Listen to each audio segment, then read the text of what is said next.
Jinnah, I think, did not achieve what he set out to.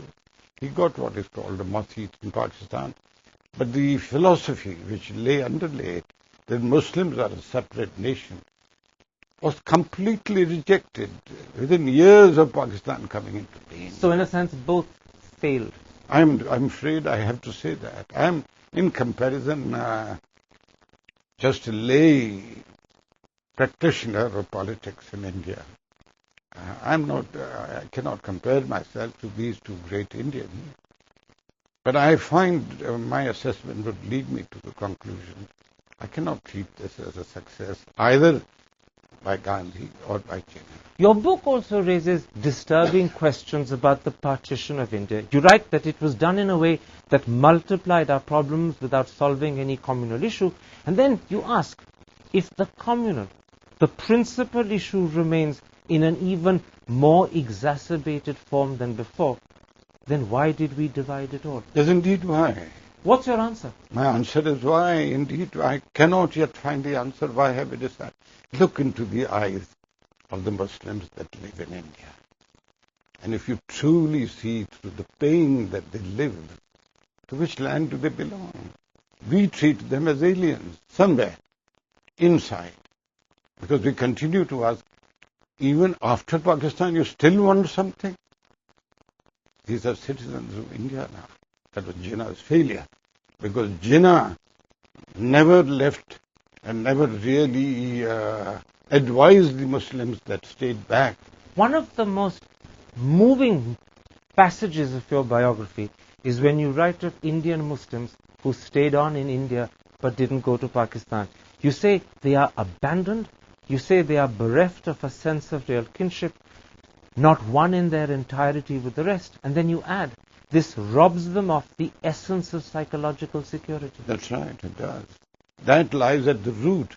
Every kind of activity that we say lies at the root of such a committee report. So in fact, Indian Muslims have paid the price in their personal lives. Without doubt. As have Pakistani Muslims.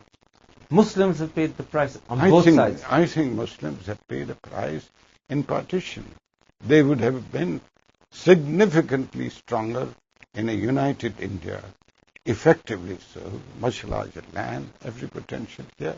Of course, Pakistan or Bangladesh won't like what I'm saying. Let's for a moment focus on Indian Muslims. You're a leader of the BJP. Do you think that the rhetoric sometimes of your party I think adds you should, to that insecurity? I did not write this book as a BJP parliamentarian or leader, which I'm not. I wrote this book as an Indian. I was not, and I'm not part of British India. I have written in my earlier books too, I never had a tradition of this kind. Your book also suggests that at least intellectually, you believe India could face more partitions. You write, in India, having once accepted this principle of reservation, then of partition, how can we now deny it to others, even such Muslims as have had to or chosen to live in India? Yes, so this whole problem started with the whole 1906 Muslim delegation, 1919, one-third, reservation, as portion. What does such a committee report say? Reserve for the Muslim. What are we doing now? Reserve. I think this reservation for Muslims is a disastrous path. I have myself personally in Parliament heard a member belonging to subscribing to Islam saying we could have third partition too. Now these are the pain, they trouble me. What have we solved? And in fact, as you say in your book, how can we deny it to others? Having accepted it once, it becomes very difficult intellectually to refuse it again. So because you have to refuse it.